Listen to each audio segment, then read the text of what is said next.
how mentally structured that the Harambee Starlets were. I mean, Jorge Vilda, we have to give credit to the tactical approach by the Moroccan side, and we just collapsed 13 minutes, 3 goals. And I noticed they were piling pressure and putting overloads on the channels, and especially on the wings, and isolating the centre backs. And this is how the lack of communication, Vivian Awar and the defenders, the Moroccans were targeting balls in the middle of the spaces where the centre backs were, and that's how the Kenyans collapsed. But I don't think structurally we were sound, and tactically we were not very disciplined. We seemed to lose concentration, and when we considered especially 2 goals, it's like we had given up completely. Well, it's been said that this tournament is very much like the World Cup, and the reason being that you have got to be on 100% full alert all the time. Yeah. How important is it, to develop that kind of mental strength, especially over the next 2 games, knowing very well that, number one, I mean, Jorge Rodriguez is way up there when it comes to team management, having been in charge of Spain before taking up the reins at Morocco.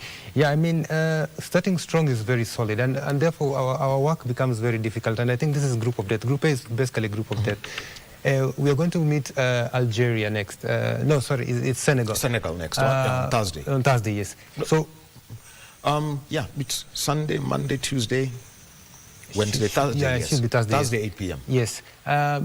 And so I remember early in the presser, the coach Baldino Demba was asked, and she said it's important to get off to a winning start. Having now been the bottom team, having conceded 4 goals, it means now you have to find a solution to get at least a win or a point against a strong Senegal, who also wants to recover from their loss against Algeria. So it's going to be very difficult. I mean, the permutations don't look too good as it is. And so I don't know if we have to count on miracles, but Coach Beldin has her work cut out for the next 2 matches. And I just want, just to put this, because this is a tournament with huge implications. It's the pathway for the Women's World Cup 2027. Yes. That's going to be hosted in Brazil. The semi-finalists get automatic qualifying places. Yes.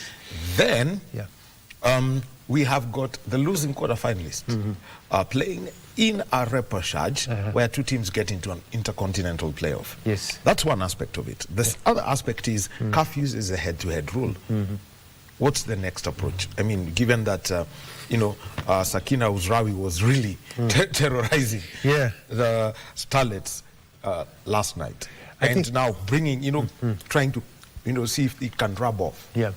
For me, the repechage route might look simpler in terms of probably a weaker opponent from another continent.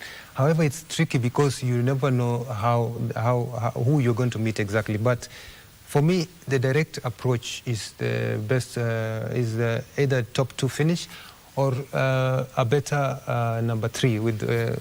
For me, if you get 4 points, a win and a draw, you're basically there. But the other channels look a bit tricky and difficult as is. So for me, Beldin has her work really cut out. Whichever way you look at it, it looks like we are in trouble already. All right, let's see if we can get first the reaction of Valerie Nekesa Hemstone. I'm sure we have that. Who's a forward of the Harambee Starlets. She was in the squad that played last night. This was her reaction after last night's game. First half ilifaa tuanze na bao juu tulikuwa na hiyo chance. So hiyo chance ikatokea na tujaitumia vizuri. Morocco wamepata chance yao, wametumia.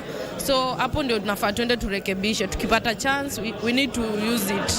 Sitasema mengi, but kitu yenye ndasema ni game 90 itaenda kuamua na tunaenda give our best. Mistake yetu ndogo yenye tumefanya tunaenda kurekebisha. Hiyo kwanza game ya kwanza nimefurahia sana juu ikuwa rahisi, by the way. Kwa zoezi nimeonesha naweza peana kitu na imejileta kwa game. At least nimepewa hiyo chance na nimejaribu kutumia hiyo chance yangu. Game imekuwa fiti, ni results imehappen Kenya imehappen, but we learn. Mistake tumefanya, tutarectify. Game ya Senegal tutashinda na hope tutashinda. Tucheza teamwork venye technical bench yetu wamesema tutawin. Morocco wampata chance zao na wakatumia fiti. Sisi hatukuutilize chance zetu, but I think si kazi yetu hiyo imedai, wacha tu focus next game. Hii ya leo imeisha, but it's not over until it's done. Siwezi sema much about Senegal kwa sababu na respect team zote zenye zimequalify. Senegal ni team fiti, so wacha tuende tu prepare. Si mwisho wa maisha, wacha tuende tu prepare, tuone Senegal I hope tutawapea good results. Mimi naweza sema sisi wote kuanza tournament vibaya si kwamba ati yetu ndio imeisha. Sisi kama wachezaji tumeweka vichwa sisi wote chini, tuna perform. Tuta perform next game ya.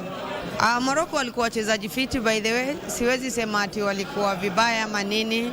Walikuwa good side, walicheza fiti, wakapata chance zao pia wao wakatumia. So mimi naweza sema ilikuwa game fair, but ni mistake tu kidogo kwa timu yetu, but tutarekebisha alafu itakuwa sawa Kenya, it's a good opponent. We know it because we did the analysis and they play well. At the first minute we had hard times, but as a team, as a group, we know how to fix it, and we did well. The objective, the goal, it's always winning. Of course, we know that this WAFCON qualified to World Cup, so that's our goal, our first goal. And to qualify to World Cup, we have to be in semi-final, and then we will think about everything else. Kenya, it's a good team. I say it. They make us first minute hard. We did a lot of errors, but as a team we fixed it, and we won the game. So you've had from Valerie Nekesa, who's a forward for the Harambee Stars, the captain of the Harambee Starlets, Mwanalima Adam, and also Sakina Uzrawi, who was giving the Harambee Starlets quite a hard time. And, you can see how each team is approaching this particular game. We shall be hoping to get and see if we can get to hear from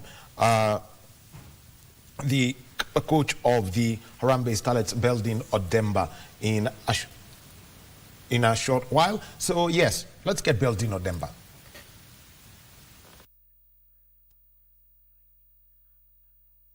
Of course, not satisfactory as we had planned, but we've seen where we fall short, and we have 2 more matches. We're glad that we have 2 more matches. We're going to work hard to ensure that we capitalize on what we can from the opponents. At least it's a good thing they've played, and we shall be able to watch their match and see what to do. We expect better results in the next match. We know we still have a chance. We don't think it is easy. That is why we are going back to the drawing board and see what we can capitalize on and ensure that we get a win in the coming match. So it is 1 match at a time. Right now, we are going to face Senegal. So we are going to work on playing against Senegal and to see what we can get against them. That is Beldin Odemba, the coach of the Harambee Starlets. So much to see from that video, so much to hear from that video also. But let's also take a look, getting it right at this tournament. Yeah. And Senegal are the next opponent. So it's 2 sides that lost their opening matches. Yeah. But it's one moment to seek redemption. Absolutely. The sides haven't played each other before, but Yes, Barry, which way this one? So 90 minutes will determine, and as coach says, and the captain, Mwana Halima, it's all about rectifying the mistakes and coming good in the next match against Senegal. This, I like to qualify what happened here to a tennis match. These are more how we'll consider these goals are like forced errors in a tennis match. They just capitalize on our mistakes. And so what we need to do is maybe firm up our communication skills, our transition, and we have to be tactically sound and structurally able, especially the setup. We can't leave spaces for players to operate, otherwise we'll be punished. And for me, I think that for the game against Senegal, it's a must-win. There is no otherwise. Yeah. Well, the next game for the co-hosts Morocco will be against Algeria, and probably we're looking at the think on Thursday night, Yeah. getting into Friday morning, we could have a first quarter finalist.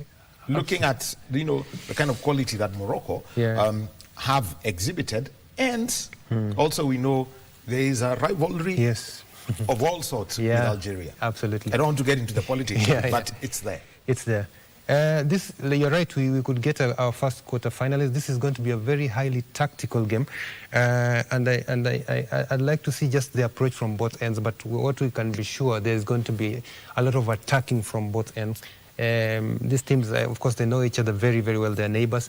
And so, to be honest, whoever has the plan right in terms of formation and the player structure will get the job done. But for me, that is the match to watch, to see exactly whoever gets the upper hand to get probably a qualification into the quarters. Well, you're hearing from Barry Sila, and also know that soon we'll be crossing over to Tanzania, because Tanzania play against South Africa tonight. That match kicks off at 8 p.m. East African time, and later Cote d'Ivoire will be playing against Burkina Faso. Two countries. It's basically a tale of two countries that are close to each other, and I can see that we've got Lilian Mkulu, who is a sports journalist in Tanzania. Lilian, hujambo? Sijambo, habari yako? Niko mzima kabisa. Thank you very much for joining us this morning from Tanzania. And, Tanzania making a second appearance at the Women's Africa Cup of Nations. First of all, the feeling back in Dar, Dodoma, Mwanza, wherever it is, about the team making it to Morocco. It's another wonderful opportunity for the girls to write a very historical history for them, looking at what their brothers did in the previous AFCON, and I believe the place where they have reached, they have never qualified to the group stage, so they also want to write another historical history. But one thing that is difficult is that they're playing one among a beautiful team. The Banyana women is one among the best team in the African Cup of Nations. You could see they won one. They have a title in their name, so it's not an easy game playing against them, though. We have played with them in a club level, as you know.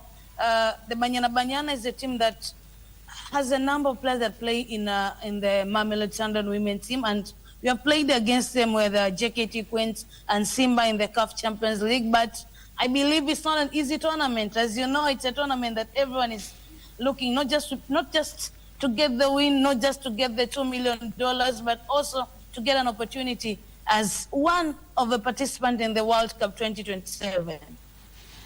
Well, let me just talk about the Tanzanian squad. You've got a mix of players who are outside the country, but we have seen a strong women's Premier League. JKT Queens, Simba Queens, there's also Yanga Princess. A good number of Kenyans are also playing in the Tanzanian League. Just take us through, the progress you have seen in the women's game.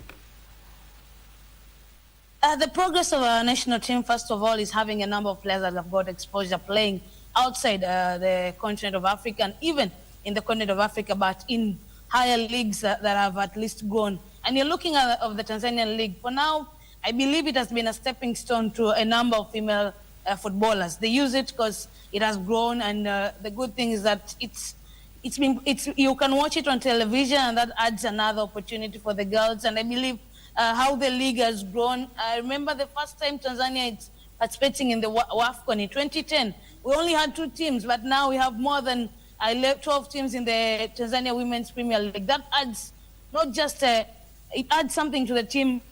The coach has at least a large number of players to pick, and I believe he has picked the best squad. It's a number of 26 players, so I believe he has picked the best squad. And also, when you see the names of Opa Clement and the rest, you can see the exposure, you can see the quality that they have. Another great advantage is that Bakary Shime is going with a team that, compared to the last edition, he had a number of injuries, but this time at least the team is a bit composed. The number of injuries is not that you cannot compare with the last edition, and also the quality of players. I believe this time around we might have something to show more than what we showed in the last edition.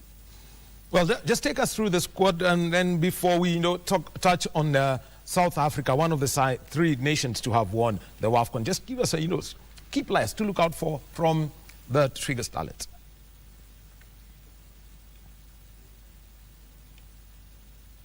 You have you have respect South Africa.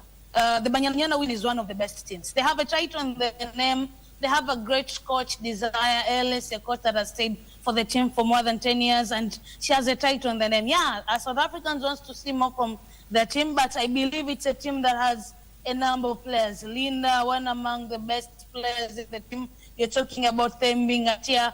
She's also one of the best players in the team. So when you look at the South African team, you have players that you have to keep an eye on. And as I said, a number of the players play for the Mamelodi Sundown women team, and we have faced them a couple of times in the Champions League, and the results have not been good for the Tanzanian side. But for now, it's another opportunity for us to write a very nice history. I believe it's not going to be an easy match. We saw Kenya yesterday against Morocco. You could see there's a very big difference. That's why I say that the exposure, the quality is one that has to determine this match.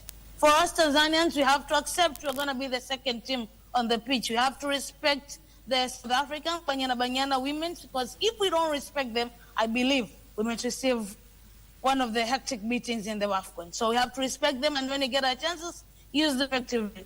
If you don't use your chances, then you're giving your opponent a chance to capitalize the match. So we have to use our chances effectively, and also we have to respect our opponent, because we are playing against a team that has a WAFCON in their name.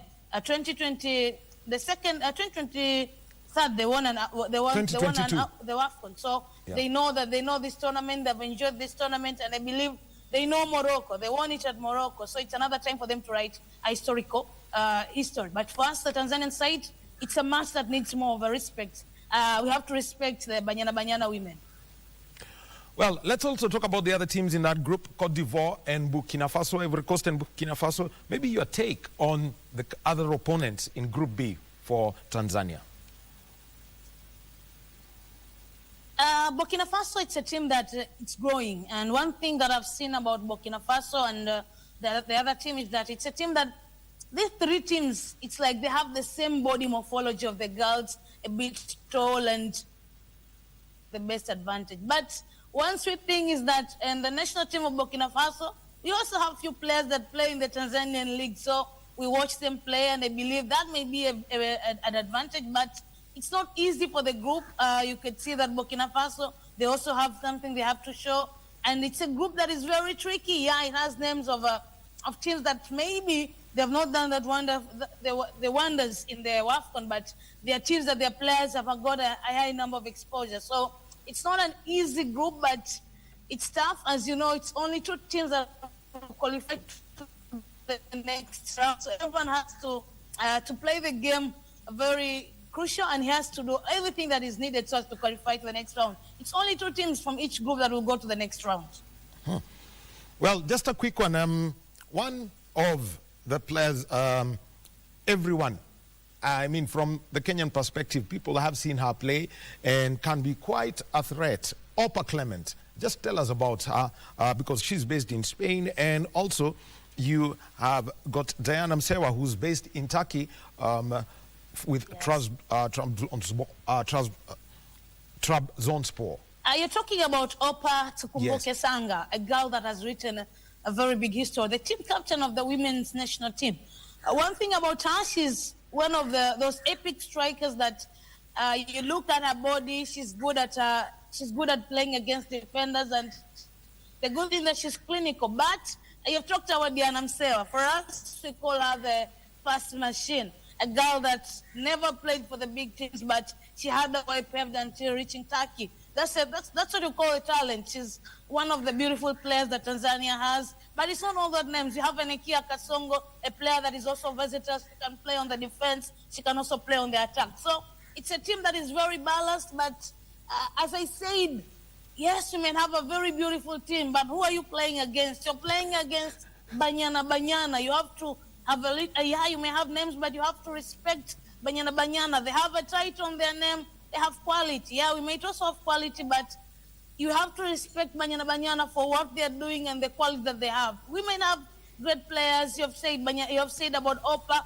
There's a Clara Ruvanga that has also been added from the squad, the top scorer of the Saudi Women's Premier League, and she's also in the squad. Yeah, that adds another a crucial figure in the Tanzania national team. But it's not easy because you're playing against one of an epic team. They have a very beautiful coach, a coach that has a very good history in women's football. But also, we cannot demoralize our coach, Karishime. She's also a good coach. She has been in different tournaments in the World Cup under 17 2 years ago. So the exposure that she has had, and the good thing is that a number of his players are the players that have played on the under 17 team. They have played on the under 20 team. So they know, most of them know each other, either in the club level or in the national team level. That is also another great factor for the Tanzanian national team. All right. Lilian Mukulu joining us from Dar es Salaam. Thank you very much. We saw bad things last night as Kenyans. Thank you too. We wish you a better night today as you play against South Africa. I know last night wasn't good for you Kenyans, but I believe there's 2 games to at least to find to pave a way to the next round. But Morocco beat you guys so bad. Can't avoid the laughter, but anyway, it's always good. Shukran sana, thank you. Hope we'll keep doing this more and more. And like Safi. Yes, we've been speaking with Lilian Mukulu. She is a sports journalist in Tanzania, and giving us the story of the Twiga Stars, the women's team that's going to be in action tonight. And Barry, let's take a look at this part where we bring in the South African side, the Banyana under Dr. Desiree Ellis. Yeah.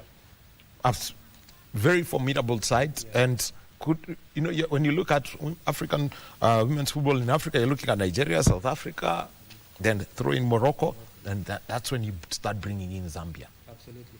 Yeah, so Desiree is a good team. As you remember what this team did in Morocco 2022, won the tournament. So certainly it's one of the favorites, and especially in this group. But like Lilian said, it's all about belief. You can respect the opponent, but you don't have to fear. But yeah, generally a good team, mostly based at home. A lot of these girls play in Mamelodi Sundowns. So they're a team with an identity, with a philosophy, and of course a very, very good and tactical coach, one of the best we have around. And so I look forward to a good game. But in this group, it looks like Banyana has the head start. Looking at it, and because this is a tournament where South Africa. Yeah. Listening to Desiree Ellis speaking earlier, the focus is the semi-finals first. Yes. So that they can, be at the 2027 Women's World Cup. Yeah. But what's the kind of, mindset? I mean, from lessons learned from night 1 of the matches, that these teams, that any other team should carry. Look at Morocco, look at Algeria, and say, this is where we want to be. Yeah, just look at the psychological effect she has. She's already thinking ahead in the semis. She's a former champion, but she's not even played one group match. She's already thinking ahead of the semis. That means she knows her team and she knows her stuff. And so I'm looking at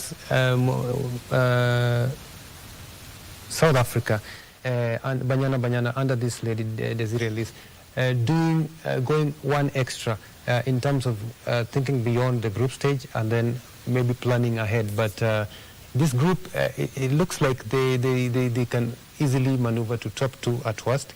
But then now the business end of things, when you get to quarters and semis, now that's when you want to restructure and you meet stronger opponents. But as a former champion, I believe Desiree Ellis has all the tools in her basket to get the job done. Let's also talk about the other 2 sides. Yeah. Cote d'Ivoire, yeah. Burkina Faso. Yes. 2 countries, so much to share. Yeah. I'm sure there'll be tours across all sides. Yeah. Or names like those. Yes. Your take on that 11 p.m. Yeah. They are traditionally, I don't know if they're punching below the weight because the traditional giants, Nigeria is there, there's Ghana there in the West African circle. But yeah, I'm looking forward to what these neighbors can do. Ivory Coast versus the Burkinabes. It should be interesting. I believe they play a similar style. They're both physical and very highly technical in their approach. But this game, one of them, if you ask me, one of these two teams is likely to be at least top 2 in this group. I'm pitting South Africa first, and then between Ivorians and the Burkinabes, one of them can go all the way to at least the quarters from this group. So, and there you go. And just to make put it into context, that is Group B. Remember, we've got 4 groups in this competition. And next, let's take a look at, where everyone sees it as maybe an easy group, but can also be wild, where you've got Nigeria and Zambia. Yeah. Group C. First, let's talk about the Super Falcons. They basically say, when do you they have 10 stars when going to play in this tournament. That means the entire crest is surrounded by 10 stars. You have to take on this side. This group, plus, the wild things that happen behind. Somebody says that, what are they saying? Allowances from the last tournament even haven't been paid. There was a star this year, one of the players called Okoronko, suggested that some of their money was stolen. So a bit of distractions. But that was the hotel incident. But you're right, Super Falcons, 10-time champions. It is the most star-studded team. It is the most successful team in the continent. So it's going to be very interesting, this group. Remember, this team has 2 champions, including Zambia, the Copper Queen. So we are looking forward to what the approach will be in terms of getting just across the line from all your matches, group stages, then move beyond the group stages. But I pit Nigeria at least way to at least lead the group. But Zambia should be an interesting team that we cannot underrate at all. But I believe they have the experience, the expertise, the likes of Banda, to get the job done and at least be top 2. Well, let's talk about, when you take a look at Rashidat, you can look at Esther Koronko, you can look at Asisat Oshoala, who's, who's basically the superstar, one of the biggest superstars that we've had. Gloria Kumbu, when you take a look at their goalkeeper, Fatima Oloko, and the depth. Michelle Adozie. Yes. Do you see them? Holding on to this, get to number 11. I mean, they are firm favorites in my view, alongside the likes of Banyana, even host Morocco. They can go all the way. And remember, this is a team full of experience. They are in the last World Cup that was in Oceania. They did pretty well under their standards. So I think we have to, first of all, when we take it step by step, the Nigerians have are ranked favorites in this group. So why we can just say top 2 at the very worst. Nigeria will go to the quarters, and I'm looking forward to them. Probably it's because of the galaxy of stars they have, they'll go all the way to the final. Let's talk about this Zambian team. Yes. At one point, they had the 2 most expensive footballers. Yes. And they are in the same group with Egypt and also their neighbors, Malawi. I'll be coming back to Malawi, but let's talk about Zambia and what they can offer, because they're always knocking on the doors, but they haven't gotten past that. Yeah, this is going to be interesting. Zambia is, sometimes I like to call them wild cards. They always lack somewhere in between. They're dangerous, but they don't just get enough firepower to get over the line. But I think Zambia is an interesting pick for me because, first of all, they have experience in the continental football. They've experience down there in Kosafa. And certainly we will see what's in store in terms of what they've prepared for this particular AFCON. Remember, like we said, top 2 go straight, semi-finalists goes to the World Cup. Top 3s, they get also a chance. So I think Zambia, given their pedigree, they will want to do far better than the last edition. And so it's a team that I really want to look out for. Well, and also remember Malawi are there. At one point, Malawi really gave the Harambee Starlets a headache. And they've got the very, very quick Ugandawira sisters. Malawi neighbors down there to Zambia. Very interesting. Actually, the Kosafa region has very interesting teams, if you ask me, including even Botswana and Namibia. But Malawi is another dark horse, if you will, and certainly should be able to cause a bit of ripples, though I'm not sure. I'm not convinced they have all it takes to cause a bit of real threat in this group, but they will impress to their level. Egypt? Egypt, yeah. I'm surprised Egypt, when everything else is being mentioned, Egypt is not like top 2 or 3. But Egypt, for me, with the teams they have up there, they certainly should be going way far, you know, like Ali and Zamalek. But there's a bit, I think the Moroccans have somehow overshadowed what the Egyptians have done. However, I think Egypt have also a team that can push. So let's just say this group is going to be very interesting. But I think Egypt can be able to press some buttons and scare a bit of people. Well, and remember, that is Group C, and so their matches are being played tomorrow. So Zambia will be playing against Egypt at 8 p.m. and then Nigeria play against Malawi at 11 p.m. And finally, Group D of the Women's Cup Nations, we've got Ghana, Cape Verde, Cameroon, and Mali. Ghana have some great history at age grade. Women's football. The one question everyone's asking is, how then does it translate to senior women's football? Yeah, I mean, Ghana is an interesting topic. Just like you mentioned, they have that beat that's probably greyish. However, think of it this way: the derby, Ghana and Cameroon, or Ghana. First of all, Ghana has a team that, in my view, can knock on doors if they are serious. And Ghana in this Group D should be, for me, one of the favorites, if not the favorite. And they have, I think they have certainly a good base in terms of youth football that has now translated into where they are now. Though I believe they could have, or they can do better in terms of what they offer in football. However, in this group, I'd be interested to see just that mini derby, Ghana versus Cameroon.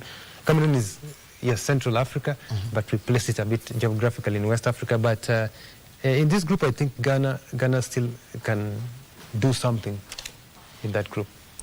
Well, look out for Lina Owusu, and plays in Toronto, also based in, you've got Louisa Aniwa, you've got Anastasia Ashia, who plays in Hungary, you've got Evelyn Badu, and also, remember, they've got Chantel Louise Boy-Holoka, who plays for Nottingham Forest. In the UK, you've got Princess Dankwa, who plays for PSV in the Netherlands. So looking at the depth of this. Depth. The depth is rich. You know, you can have a galaxy of stars, but are they playing as a unit? Sometimes ego tends to do damage to some of these teams. But if Ghana just played collectively and had belief, I think Ghana will be the African, one of the African giants in terms of women football. Cameroon? Yeah, Cameroon, another dark horse in my view. The team has always knocked on doors, even in the last edition, I remember. But I don't think they've done quite a bit in terms of posing a threat. So for me, I would like to see what this team can do, especially in this tournament. If in the group stages is when you learn where you are at. So from match day 1, who they face next, and the third match, that for me is what will determine just how far you can go. Overall, from this group, and also looking at the other opponents, who's making it past this group? Because it's a very tight tournament. All group? Group D. Group D? Group D, I like to put my money on Ghana and Cameroon. That's top 2. Group C, I'm looking at Nigeria and Zambia, given their experience and their past exploits as winners. And then the other group, I think... so you've got South Africa, Tanzania, Cote d'Ivoire. South Africa and Cote d'Ivoire, who should, in my view, have... in fact, in terms of even head-to-head and even ranking, they're high. So I think I'll pick them. And in the first group, Group A, I am looking at Morocco and Algeria. Somehow we have to force ourselves into the third place for a discussion. Well, you know what? It's actually a very big discussion as to how Kenya will make it through. Remember, CAF tournaments operate on the head-to-head rule, which means win your matches against opponents, and you will definitely be ranked above them before they even get to the factor of goal difference and that. And how then does somebody, how have you seen teams really responding to this head-to-head factor? I think in terms of head-to-head factor is just how good are you at home and away and a neutral venue in CAF competitions. And so, for example, Morocco versus Algeria, just recent head-to-heads could count for something in terms of the last matches where they faced each other. Just how good were you against them and vice versa. And so for me, I think it's a tricky line when you go head-to-head. And so most teams want to just qualify direct. That is which is basically win fast. Win fast and think of everything else later, because you're never too sure what will happen. The expanded tournament at 16 teams now. Yes, from 12. From 12. And, you know, qualification had been done, and so they said, okay, we won't run another tournament, but there are teams that had been eliminated but had to be included. The easiest way was by ranking. That pathway that we saw it happen in the World Cup, and we are seeing it going to happen in the intercontinental repechage. That comes in as after the preliminary phase in November and December. How does that augur well for the quality of what we get to see at home? I agree. The repechage, when you think about it objectively, now then you look at the rankings. Ranked teams are perceived to be more quality. For example, if you are ranked team 9, which didn't make it to top 2, gets to meet a rank 14, then I think they have a bit of an edge or an advantage. So I think the ranking rule is for me not a bad idea, and it could be controversial, but the only way, again we'll repeat, for you to go through is just make sure you're top 2. All right. And looking at it, how, and one, the prize money. Yes. 5-6 years ago, the prize money was what, $500,000. Yeah. Moving up, and how you're seeing the investment in the women's game. Yeah, more could be done, and the ladies have really voiced their concerns here. The women football, they're not getting a big piece of the pie like the men's, though, of course, the federations like CAF will argue who brings in more money. Yes, but there's some substantial investment done, and of course, compared to the last edition, some considerable amount has gone up for the winners, or in general across the people will get the amount. But more can be done. We expect the ladies football, for it to be at the level of Europe, for example. We need more money pumped into, and especially TV money pumped into these teams, especially the winning teams. Yeah. Originally, and how it works to expose our players. I mean, Lilian has told us, the strides that they've made in Tanzania, including matters broadcast, and making sure that these players get the correct exposure, get the correct playing time, such that it's actually a coach's headache to decide who to call up or who not to call up. Yeah. First of all, I think coaches, if you have players abroad, coaches use the scouting system. You have scouts abroad and everything. But if you don't have access to these players, some of them are abroad, then it's going to be difficult to get to that route. However, in terms of broadcast money, now I think Tanzania is doing pretty well, especially with the men's football. We could borrow even the Confederation of African Football could borrow a bit from what's happening in Europe. I think there's the argument of fair share. It might not be 50-50, but I don't know, maybe 25-75, but the right amounts, because without the football or the teams, there is no revenue. So I think it's about discussions on the table and saying we can share this much for teams and the rest remains for the federation investment. Well, and so there you go. And you can see how much that investment is. And current rankings for the teams, and this is as per their last result. Nigeria are the top-ranked women's African team. Their last game, a 3-0 win against Senegal. South Africa, second best team on the continent. And so you can see their last result was a 1-0 win over Japan. Ghana, third. Morocco are fourth. Zambia, fifth. Cameroon are sixth. Cote d'Ivoire, seventh. Algeria, eighth. Senegal, ninth. And Mali are now 10th. And that's, you can see one country that is in there and has won this Women's Africa Cup of Nations twice is Equatorial Guinea, before you now move down to Egypt, Tunisia, DR Congo, Burkina Faso. Yeah. So you could see the qualification path for this tournament was knockout format. Yeah. How heavy is it on teams?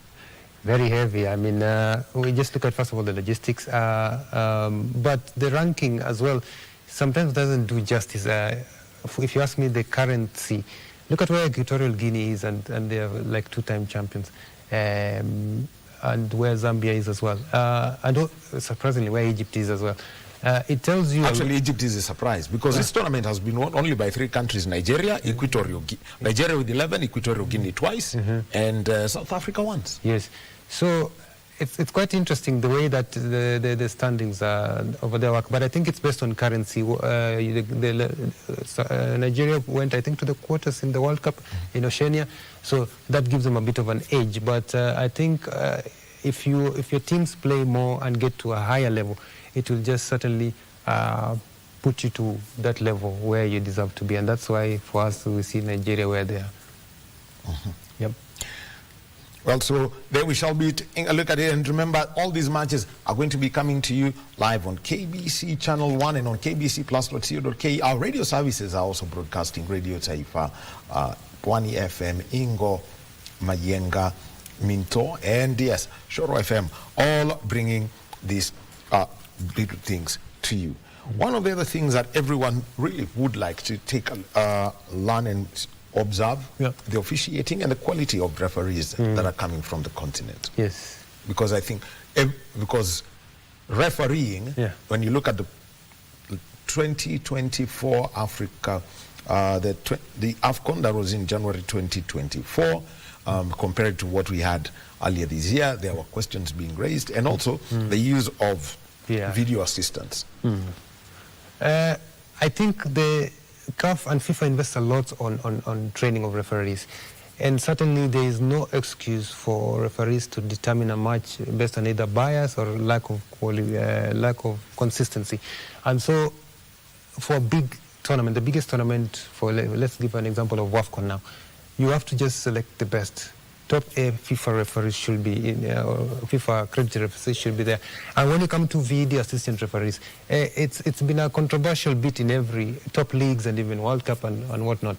However, video assistant referees, it has been argued that it has reduced elements of things like cheating, like you can simulate dive or offside goals. The line is a bit thin, but I believe video assistant referee and the people who train them just want to make the game more transparent. And so for tournaments like in Africa, we've now seen it being used in CAF competitions, including club competitions, and WAFCON it's there. I think for me it's certainly one of the best things that has happened. But for me, the person who interacts with the game first, which is the referee, must be up to par. And that's why you have FIFA accredited referee. But, I mean, let's take a look at what's changing in the game. Number one, we are seeing a return to the more traditional game, flowing football, where contact, was considered normal. Yeah. Yes. Return to traditional football. I believe, first of all, Africa, we are more of a physical styled approach continent. But I believe the traditional football is the epitome of the game. There's a fine line between physicality and where you can injure and open. And aggression. But it has to fit within the rules of the game. The game is a contact sport, and certainly there are certain calls that might go against you or for you, because you are at one point or the other in the field or in the middle of the park, you'll get a knock or hit someone. But for me, the traditional approach to the game, to me, should stay, and it's very important to make the game more juicy as it was before.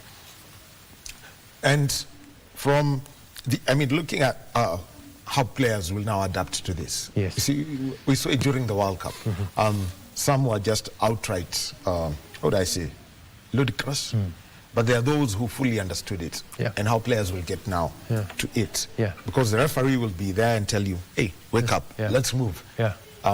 We saw simulation being picked openly here and there. Yeah. So let's now get into, the adaptation of players. Because so that, number one, they fit into the proper game and also keep their act together. If you ask me, FIFA and CAF should invest in what we call training. They train coaches training and officials, but I think players, especially in a unit, let's say national team players, the way WADA talks to them, the anti-doping guys, FIFA should also send trainers just to tell guys, these are the rules, these are the places you don't go past. That should be at club level. The laws of the game are so few. They're only 17. Yeah. But there is more, there's another 35 of them called demotion. Yeah. True, and I think it's common sense, you can say it like that. But players, in my view, for example, if a tournament comes and said, anyway, you remember what happened in the World Cup. If you are going to be subbed and you take less than, 30 seconds to go out, the opponent, your sub will stay outside. For a minute. For a minute. Imagine that. So some of these rules should be ingrained on the players, just like they're done at club level. There's no excuse, I think, but clubs should invest and national teams should invest in proper training of their athletes. Well, so there it is, the Women's Africa Cup of Nations and another tournament going on. And this is a build-up to more continental football, the Sekafa Kagame Cup. Yes, yes. Gor starting with a 5-0 win, but Tusker playing against Al Hilal. Yes. That was a different story. Yeah. Let me start with Gor Mahia. Gor Mahia has been down in Tanzania, I think, 10 or 11 days. And I remember they were invited first for the Rayo Sports Day, where they lost 2-0. And I remember the coach saying they were pretty rusty. Some of these guys who signed just joined straight, came with the plane and joined. However, I think it was a blessing in disguise because now they stayed, I think, for a week before Sekafa started proper. And coming to this game versus APR, it was quite unlikely. I didn't see this coming. In front of the CIC President Kagame, APR were completely disjointed, and Gor Mahia used the flanks to terrorize APR. APR just couldn't hold that pressure from Kogalo, and Kogalo's new signings have seemingly started to adapt so well. And today in the derby, Vipers versus Gor Mahia, Uganda champions, it's going to be quite interesting. Let's take but also let's remember that this tournament doesn't come easy for some of these clubs. Yes. We saw Singida Black Stars. Yes. The defending champions. They lost as well to Jamus of Sudan. So this tournament is interesting. I don't know. Yanga, I think, got an invite but rejected it. But it's an interesting. I think it's the oldest confederation tournament in Africa. 59 years now. Yes, it's going for club level. When it comes to international level, it's actually the oldest. Yes, it's been 100 years. No one's talking about that. Yes. I think it's a very important tournament because it's for pre-season purposes and also it's for clubs that are going to CAF. Let's say in this case Gor Mahia and Tusker. Good preparations for them. Yes, this tournament for me is going to see how coaches now build teams, build formations. And for Gor Mahia, I think this is what's going to be a plus for Charles Akono to see if his new recruits are going to fit into his system. Let's talk about Tusker FC. Julien Met played against Al Hilal of Sudan. Yeah. People will see that loss, but let's talk about the quality that Al Hilal and the competition that they provide. Yes. To, Tusker FC will be playing in the Confederation Cup. Al Hilal is a giant, actually, when you think about it. So, in my view, Tusker gained some valuable lessons in that, as per the presser by Coach Julien Met. I have the feeling Julien Met, because the team just arrived the other day, I don't know if he was too keen on this tournament. I believe he wanted to prepare his team more because they've signed a lot of players. Now they're trying to gel. But that being said, Al Hilal, a quality side, they played in Champions League football. And so Tusker got a baptism of fire.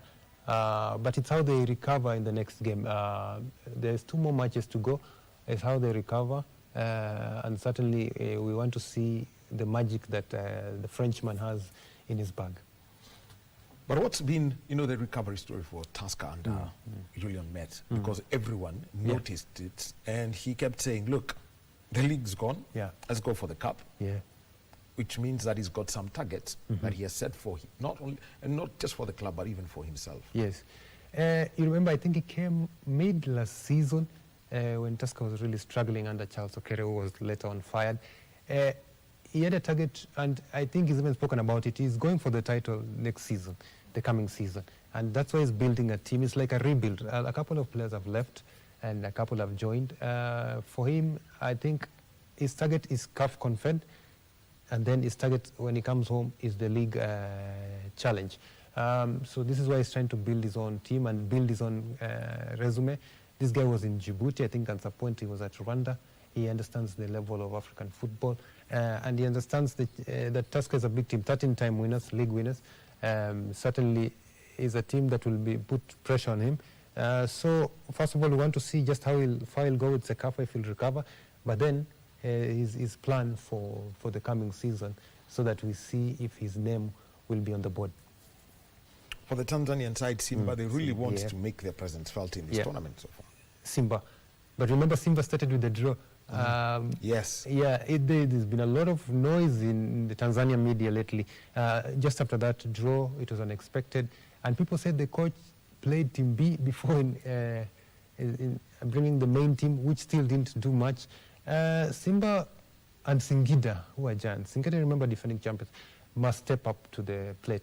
Because in my view, one of the hosts, Rayo, is looking to say the cup needs to stay home. You see what Gor Mahia is doing as well. So the two Tanzanian teams must just step up, especially Simba.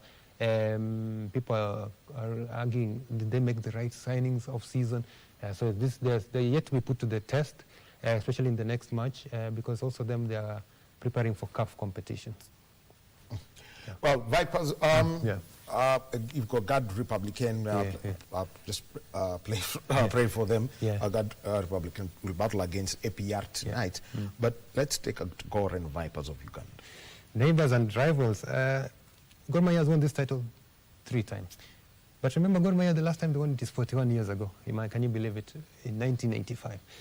Vipers has yet to win it. Head-to-head, these guys have met only once, and Gor won 2018 2-1. But Vipers is a reformed team. They're 10-time domestic league winners in the Ugandan league. My worry is their experience. Abdul Watambala, Farouk Mia, these guys are legendary, and so Gor Mahia has to have tactics just to shut them down and play their game, but to make sure the dangermen, Uganda's player use a lot of experience. The dangermen must be kept silent. Remember, Farouk is a national team player. Yes. Abdul Watambala is a national team material. So it's going to be interesting. This is the rivalry between Kenya and Uganda. So it's going to be interesting, this game. And remember, they're playing it when the sun, it's on the lower end of Kigali, in an open Kigali Pele Stadium. So, and it's AstroTurf. So the heat will be crazy. So how they adapt to that heat will be determinant on how this match will go. So far, and when you take a look at it, the conversations going on to make sure that the tournament still retains its credibility. Yes. How much are you seeing from the Sekafa side? Sekafa Secretariat, in my view, still needs to do much more. In my view, the marketing department needs to wake up. We need to get bigger deals with the broadcast and corporates. This, like we have agreed, is the oldest running tournament. It's been there every year. Remember, there's also Kagame. This is the Kagame Cup, yes. Yeah, senior challenge as well. But I feel like it's still lagging behind because SAFA seems to be more advanced. The money has been poured in. This side, we need to really find solutions, especially on the elements of broadcast and other sponsors, to make sure it's more visible.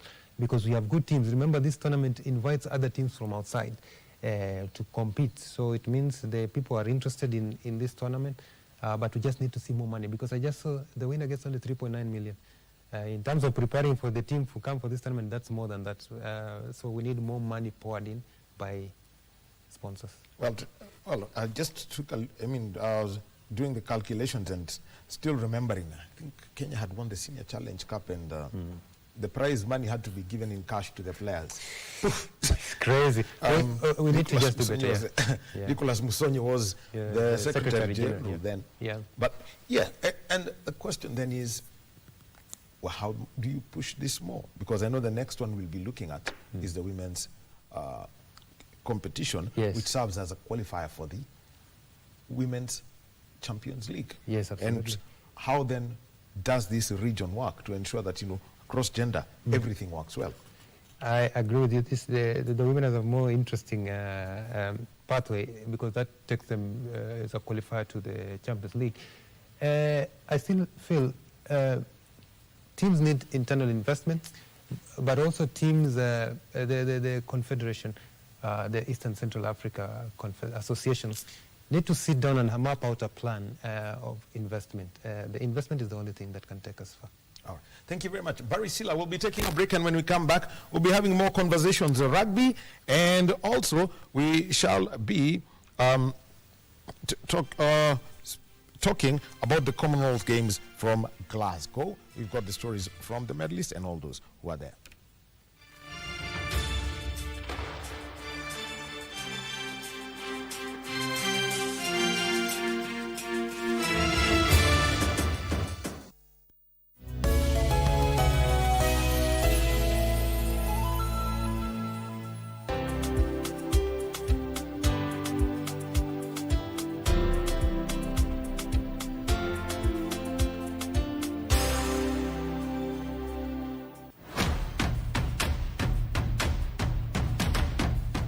Lights on, volume up. This is where stories come alive. From local drama that hits close to home alinivamia akiwa na vijana wengine wawili. Toka nje. Mimi nyumba yako yote ni porojo. To international series everyone's talking about. Stories that pull you in. Characters you won't forget. Stop complaining and just get out of here. Go now, go. We turn up the volume with music that moves, showcases rising stars, and bring the beat straight to your living room.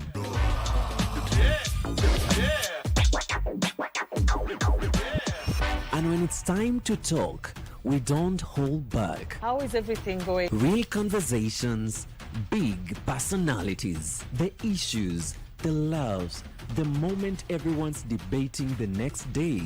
Every show, every night, different voices, one destination.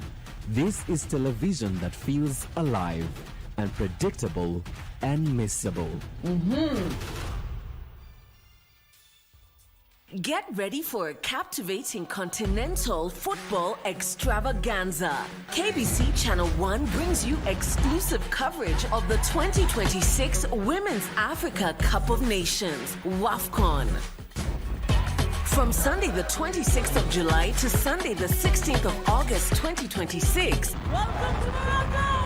Morocco is the battleground as Nigeria defend their title against 15 other nations fighting to lift the prestigious trophy. Who will be crowned Queens of African Football? Courtesy of the Ministry of Youth Affairs, Creative Economy and Sports. Watch all the action unraveling on KBC Channel 1, your true sports partner.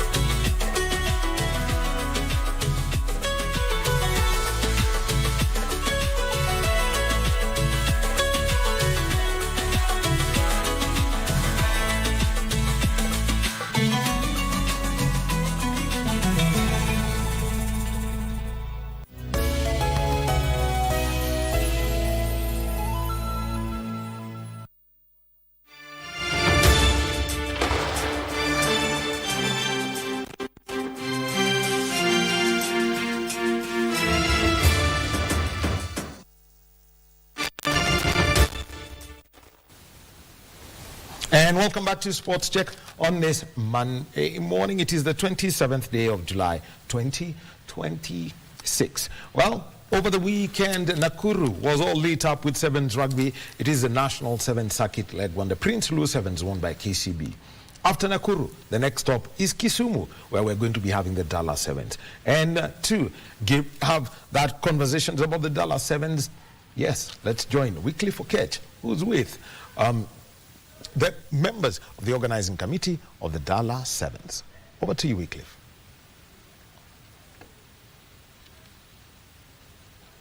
Thank you so much, Daniel Wahome, back in Nairobi. What a wonderful conversation there on the sports affairs in the country. And just like you mentioned, Dallas Sevens is beckoning. The 2026 edition of the Dallas Sevens is beckoning and will be underway, or rather will be going down on this coming weekend, actually. That is between on 1st of August and also 2nd of August. And the organizing committee, or rather the executive committee, is leaving nothing to chance to ensure that this year's edition is a success. Without speaking much, I have a member of the executive committee, that is Oscar Ota.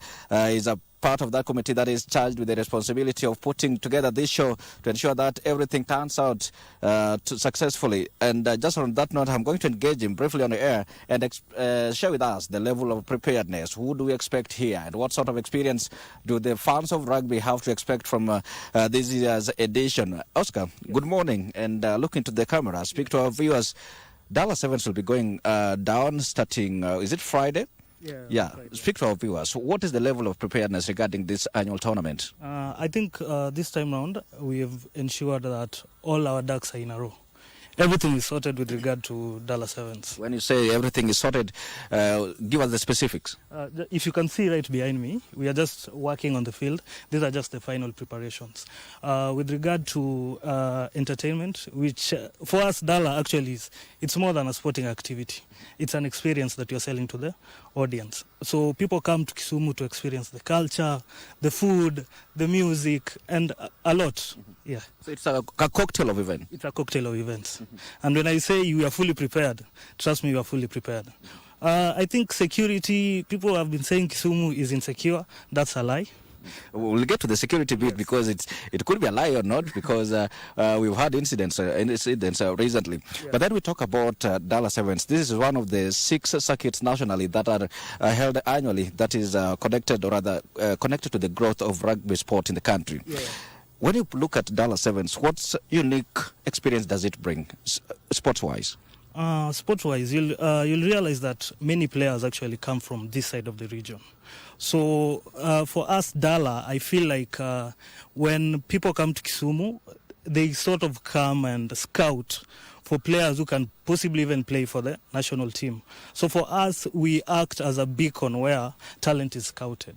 So that's the major thing that I think Dala usually stands for, apart from the experience, of course. So Dala 7 is a part of the foundation upon which the rugby sports in the country is built? Yeah, definitely. If you look at the national team, a majority of the players are from this region. So it's something that we are proud about. And I think we are doing a lot when it comes to building up that national team and the rugby as a sport in this country. Yes. We are having this interview right from the Mamboleo Stadium, rather the Jomo Kenyatta Stadium, commonly known as Mamboleo, where that tournament will be going down. Talking about the facilities of this stadium here, are they in a good state rather to host this tournament? Yeah, definitely. We've made sure. I think KRU, the Kenya Rugby Union, usually has its policies when it comes to a stadium where the event is supposed to be hosted. And for us, if you look at this space, it's actually conducive enough. It can accommodate a huge number of people. Last year alone, we managed to have around over 8,000 people attending Dala. This year, we expect even more. So for us, we are ready for that challenge. We urge people to come and attend Dala this year. Yes. 8,000 turnout last year. This year, you expect it even to be more, to be bigger than that. Yeah. What do you think will facilitate that? Definitely the experience. You don't want to miss out on the live music. You don't want to miss out on the fashion. You don't want to miss out on the culture. You don't want to miss out on the food. So it's a lot. It's a lot. We have a lot in place. And also this time around, after having a huge hiatus with regard to the women's category, we'll be having a women's category this time around. And our team, the Kisumu RFC Dolphins, they are quite much also ready to participate this year. Yes. You may want to be specific. I mean, be clear to our viewers when you talk about the Kisumu Rugby Football Club. This is the men's team and also the women's teams, right? The ladies team. Yeah. And this edition will be including the ladies team after a hiatus. speak to the fans regarding this reintroduction. For us, ever since the new executive committee assumed office, it had been one of our top agenda to ensure that each and every dollar we have something different to do. Last year we had the age grade, where we had the under 17 students coming and also just being part of the rugby experience in terms of sport. So this time around we said, let's do something different. Let's include the women, and that's how we came up with the idea of having the women's side. Yeah. So we call out to the fans, come and cheer on our ladies also. All right. Yes. Which day is it exactly starting? On 31st, which will be on Friday. We'll have the age grade at Kisumu Poly. And then on 1st and 2nd, that's Saturday and Sunday, we'll have both Division 1 and Division 2 of the men's category.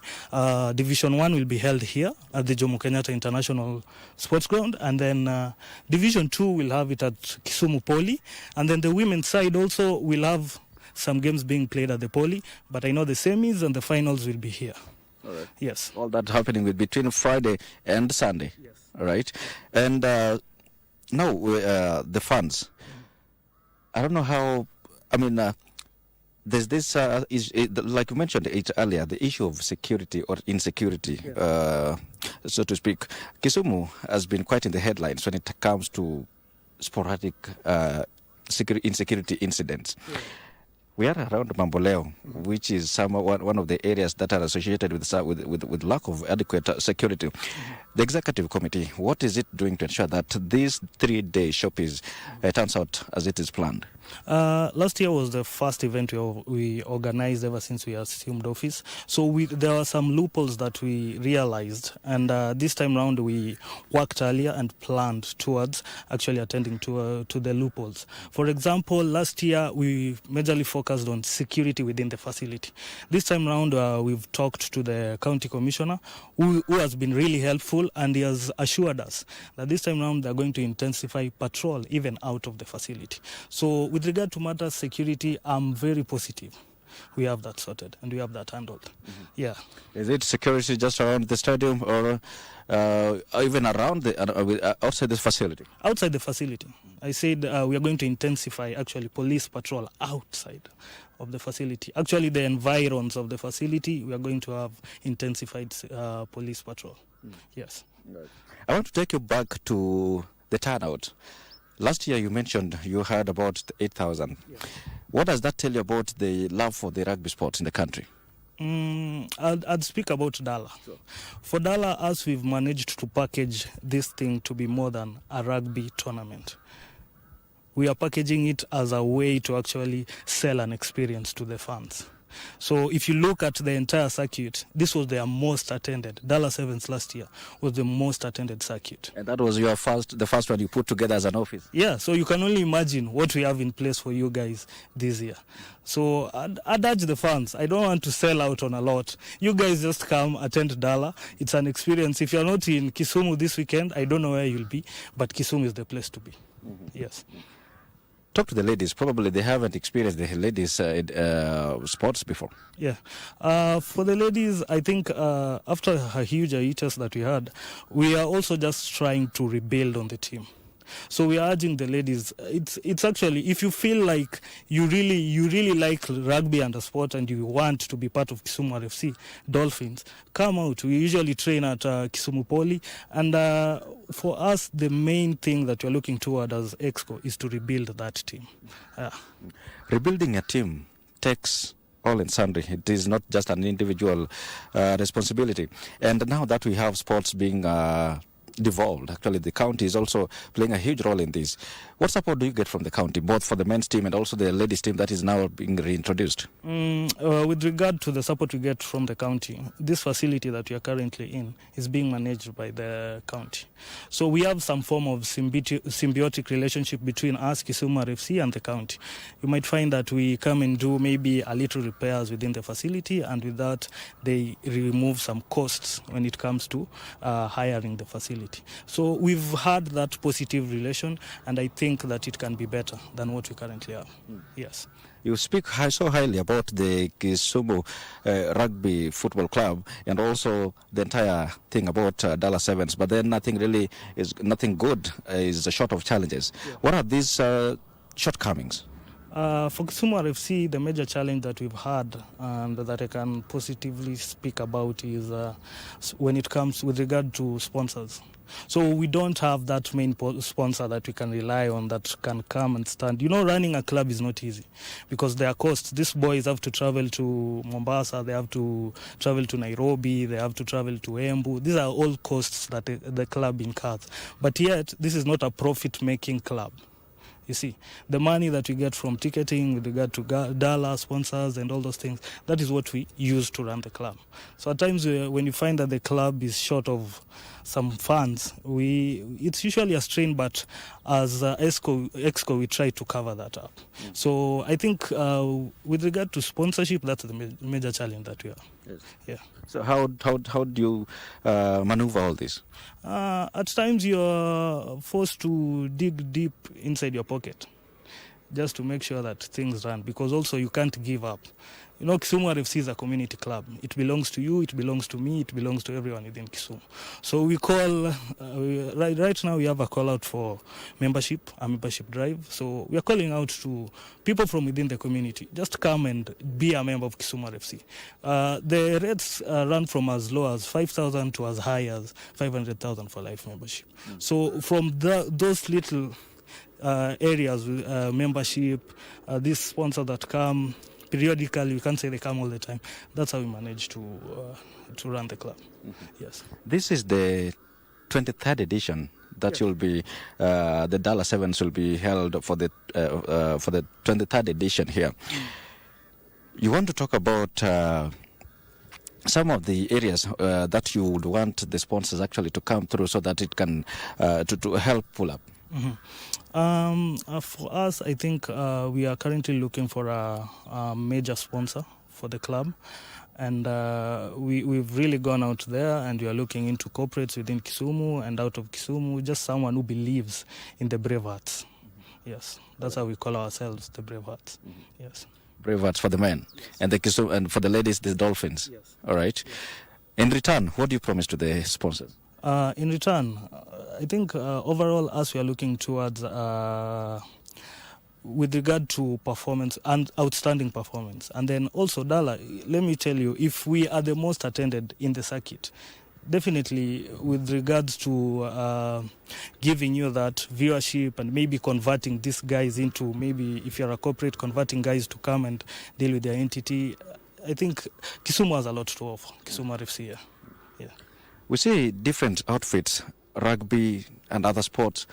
They appeal when each time they I want to give you an example of the Kisumu All-Stars. That is the football club, right? They've also had challenges when it comes to logistics. They also need to travel, like you mentioned, to different places to honor the fixtures. But then you see at times they fail to do that because of the logistics challenges that they face. The other day we had George Ruto, that is the son to President William Ruto here. Actually, it was yesterday, delivering a 33-seater bus to the Kisumu All-Stars. I don't know, when it comes to logistics, is Kisumu Rugby Football Club on set? Yeah, we're on set. Yeah, as I told you, with the little that we have in our basket, we find at least ways to ensure that each and every area is sorted. But that does not negate the fact that we are looking deep into sponsors and sponsorship. Because I don't know why, but there is much attention in football, but you find that these other sporting activities are set aside. Rugby is equally a good sporting activity, and it keeps our young men engaged. Actually, if I circle back to matter security, if you're a rugby player, it engages you a lot. So when you're here in the pitch, you play. At the end of the day, if you leave this space, you're really tired that you can't even think about engaging in other activities that may cause insecurity or something of that sort. So I believe it's something that should be looked up into. rugby is a good sport. Rugby actually sells Kisumu, Kenya, and I feel like there's a lot that should be done when it comes to rugby as a sport. Yeah, I will agree with you because when you look, we try to compare the sport, the rugby and the football. Those two different sports. To the categories of sports, you will realize that there is so much following for the football as compared to rugby. What are those specific actions that need to be taken, and by who, to ensure that probably rugby also rises to the level of football? It starts with us, as for example Kisumu RFC. It starts with us, the EXCO. This is conversation that should not only be at this level. It is a conversation that should be had at the national level. When we market Dallas Sevens the way it is, already people start knowing about Dallas Sevens and what rugby is all about. And I feel like if we continue marketing rugby as a sport and as a sport that can really, for example, look at the national team. Recently we hosted, Kenya hosted HSBC 2 in Nairobi. I feel like it should also come to Kisumu. It should not only be in one space. At least let people know that there are also other regions within the country that can also host this sport. The moment that we only isolate it in one area, then people just think that this is only a one area kind of thing. But these are discussions that should be had. I concur with you on that. All right. Yeah. Let's just circle back a bit on preparations. You've mentioned about security and how you are coordinating all this together with the security agencies around. And then talk about accommodation, because you're expecting that number to be bigger than like it was last year. Accommodation, what plans do you have as an executive committee? As we've actually talked to the hotels within the area. There's also Airbnb, and you find that it's not only in Kisumu. That Kisumu is actually a central part of the region. So even in Kakamega, people can get accommodation. So Kakamega is like 30 minutes away. So this thing is, I tell you, if it blows out of Kisumu, I feel like we can also talk to other neighboring counties. All right. Yeah. The number of participating teams as we wind up this conversation? We have 40 teams that will be coming to Kisumu. We expect the teams to trickle down from Thursday. So 40, we have 16 teams for men's Division 1, 16 teams for men Division 2, and 8 teams in the women's category. Yes. That is for both men and ladies? Yes. All right. That's why I concluded with 8 teams in the women's category. Yeah. And ticketing?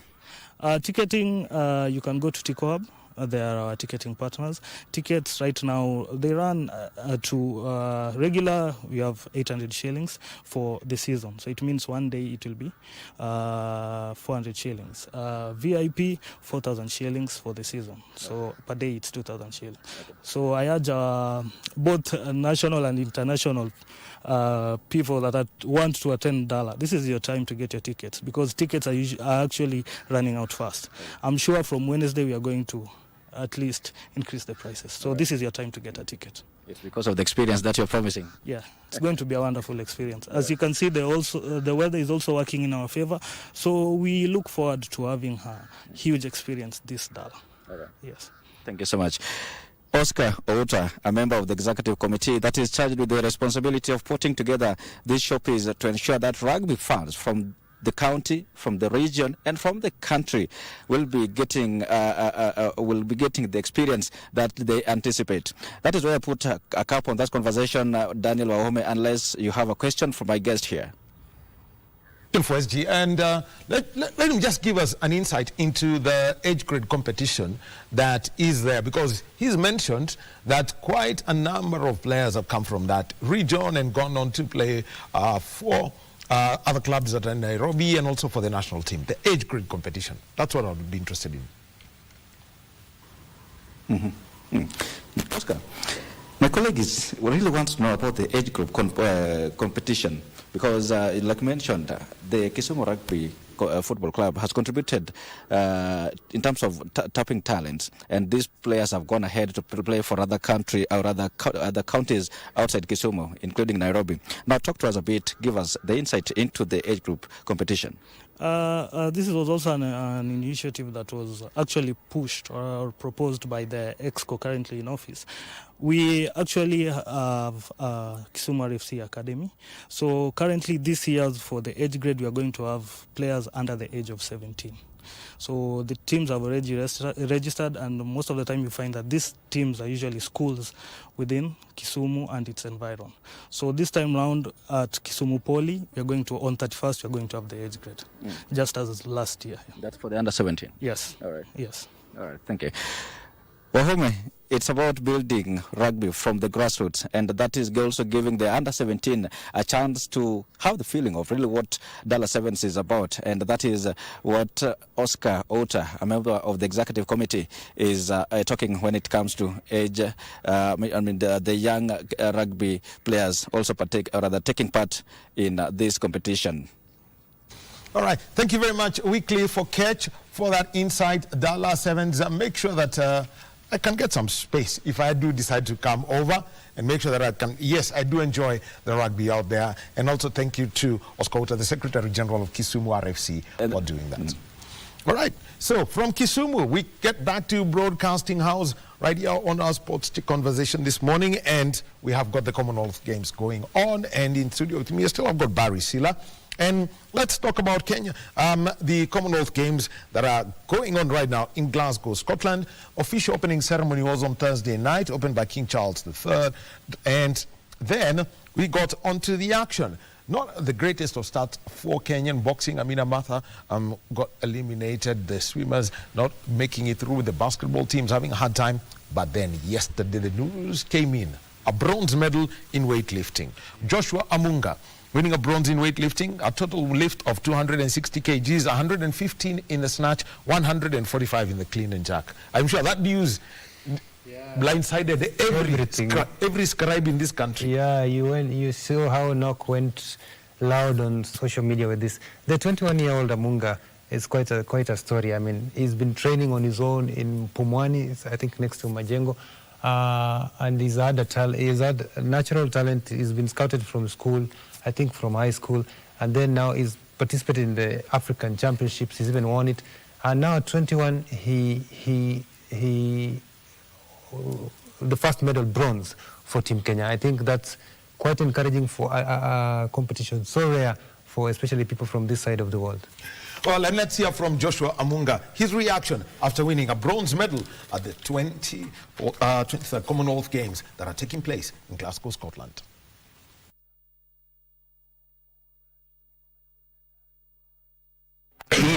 Nimefurahia sana because hii ndio the biggest medal nimewahi pata.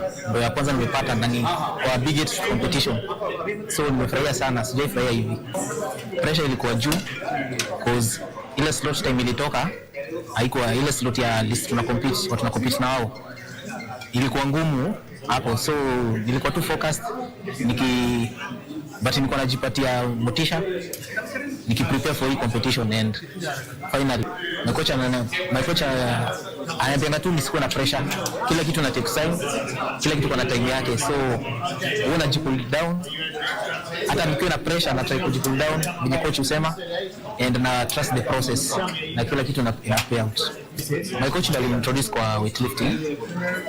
I remember ilikuwa around 2019. So my coach ndiye introduce and nikamkuipenda. This sport ni poa sana. At first weightlifting yes ni ngumu, but the more una train, the more unaendelea kubuild up, inakuwa rahisi ukiipenda, ukikubali. And the one nimefika hapa because nimeipenda, nimeikubali na kutrain kwa consistent. High school nikimit my coach actually nilikuwa namaliza primary school, but now nilimaliza high school 2023, and I'm still in Thika. Thika ndo place nilipatana na my coach, akaniintroduce kwa weightlifting. Yeah. Ukiwa mtoto ulifikiria utakuwa sportsman? Haiko kwa mind yangu kabisa. Because ile kitu yenye unajua ukiwa watoto kitu unaanza nayo ni kucheza football. Hiyo tu ndio kitu unajuanga. Hiyo ndio sport iko. So nikiwa mtoto nilikuwa nacheza tu football, games hizo, but sikujua nitakuja kuwahi kanyanga international stage. Sikujua nitakuja kuipata medali kubwa kama hii.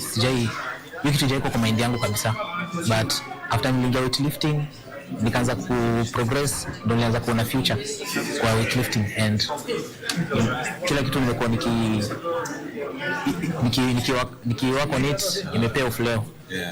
Na kutoa ulikuwa unacheza ulikuwa kwa school team yote ama ilikuwa tu kujibamba? And so there you've had it from Joshua Munga, bronze medalist at the Commonwealth Games, and that is in weightlifting, 260 kgs. You can see the smile on his face, the joy that he has for winning that medal.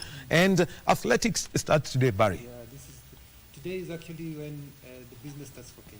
We have 3,000 meters, we have 100 meters, I think, hits. We have 3,000 meters, I think also 800 meters hits. So we are getting to the business where Kenya is known best for, and that is athletics. And we believe now the medal haul will increase. I'm looking forward to, by the way, I'm interested in seeing, I think around 12:45 p.m., Mark Otieno hit one of the 100 meters. Well, talking about that, let's hear from Mark Otieno. He is former national champion, and after Mark Otieno, let's hear from Ferdinand Omanyala, who's the defending champion in the men's 100.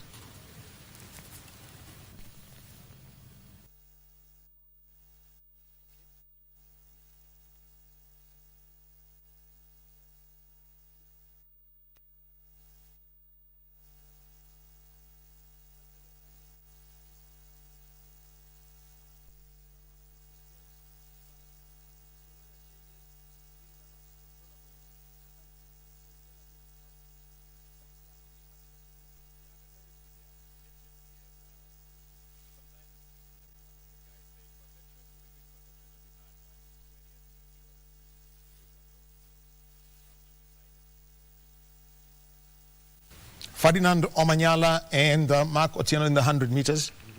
It's going to be interesting. Fadi, I don't know how he carries the weight of a nation, but also the weight of defending the title. He's had a bit of a mixed run this season, but I still believe Fadi has the tools in his basket. I'll be just looking at hit one for him to see just how far he can go, and also as well as Mark, to see if we can have multiple guys on the final hit.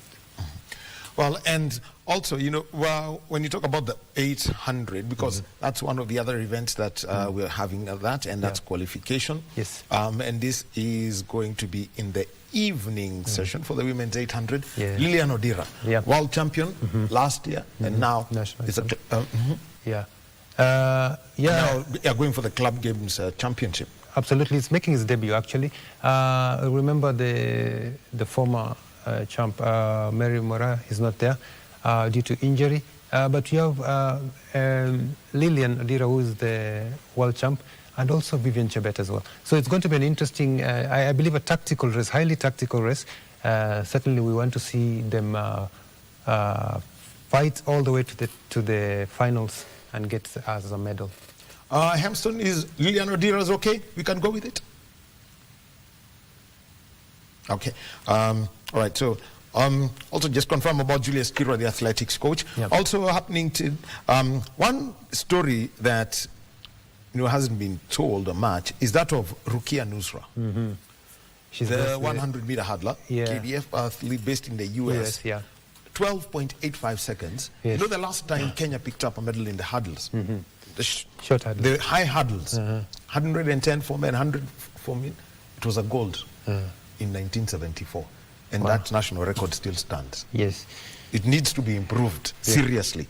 But she is the first Kenyan woman to break 13 in the 100 hurdles.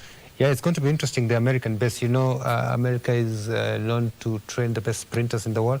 So Rukia, having the experience and prestige of staying in America and studying there and doing a business in the 110 meters, I believe she should do well, especially on the hit, so that we can get her qualifying all the way to the end. So I'm looking forward to the exposure she's picked in America to be translated on the tracks. Well, you can imagine 12.85, and that is quite fast for an athlete who is based in Kenya, in this region. Remember, 12.15 is what the top athletes are looking at. Think of Toby Amusan of Nigeria, providing that competition in the 100-meter women's hurdles. So for Rukia Nusra, but the story is She was part of the under-18 squad in 2017. 9 years later, it's a different story. Yeah, I think because she moved to the US on a scholarship, she's studying medicine down there. And I think it was a blessing in disguise. If she stayed here, would she have gotten to this level? No, I don't. 13. Yeah, No. yeah. So for me, going to the US was a masterstroke, and I am happy for the people who gave her the advice. And certainly, she's developing every year by year. Based on just the number she's posted there, it tells you she can do something, especially if the weather, the conditions are right. This is the first competition that is being hosted indoors. So I hope that doesn't affect her performance, and so we expect her to even lower her record further. Well, the other event that we're going to be taking a look at this morning, we've got the para-athletes qualification in the 100 meters, the T37 with the final in the evening. And remember, for the men's 100, the qualifiers are this morning with the semi-finals and the final tomorrow. For this evening, the 1,500 meters T20, 110-meter hurdles, 400-meter hurdles, and also we've got the steeplechase. This now is the conversation everyone's talking about. How does Kenya reclaim this? Because, trust you me, the Ugandans are coming. True. It's quite strange, though not strange, other nations have picked up, that our traditional events, especially on the men's side, are disappearing. Look at the 3,000 and 5K, even 10K. They're not ours anymore, which is quite worrying. But we really need to improve. I've seen the list there. It's a good field for the 3,000, but it's execution, I think, and strategy, and the finishing kick. If we just deploy that nicely, then we should be able to be game. So it's going to be tricky. However, I believe one of us should make it to the medal brackets. Well, something else that, when you take a look at all of these events that, Kenya is taking part in, there has been a change. And this is something that I would say is real British. They don't use the metric system, and they've decided it's not the 1,500, it's going to be the mile. Are you going to take a look at this? Because I'll be serious. I mean, the world record went 222 seconds. 3 minutes, 42 seconds, so to speak. How well are our Kenyans prepared for this? Well, at the back of the mind, I think our coaches know the mile went. We don't look at according to the British system, especially the Commonwealth, there's no 1,500 meters. So the training has to be specific to the mile metrics. And so it's number one, have our athletes been given the proper grounding and training of executing that race? And number two, we've been trained just to deal with the time, so that we are running within time and maybe hopefully to lower time.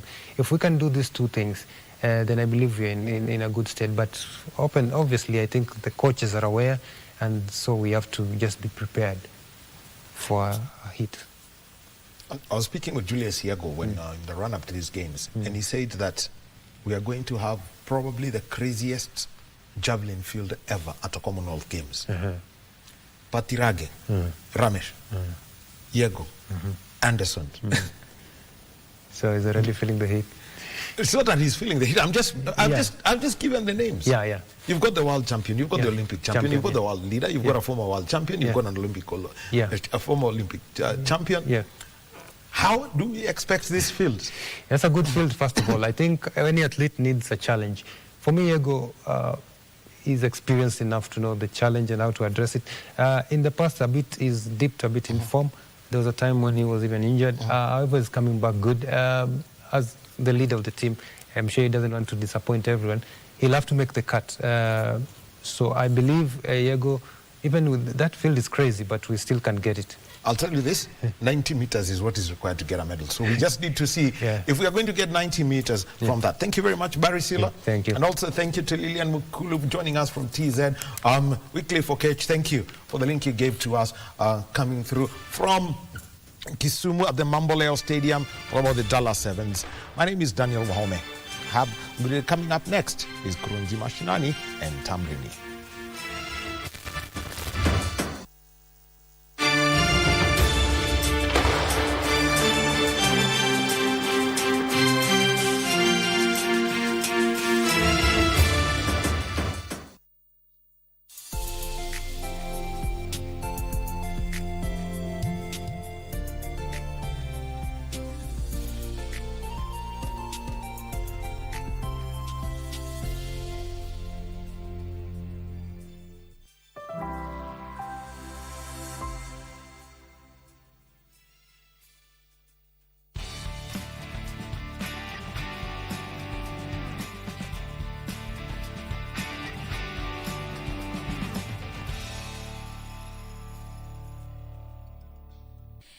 His picture is proudly pinned on the notice board of Pumwani Social Hall, where he encourages them posthumously from the place where he honed his skills before his outstanding performance in the 1988 Olympic Games, where the late Robert Napunyi Wangila won the only boxing gold medal for Kenya up to date in the welterweight category.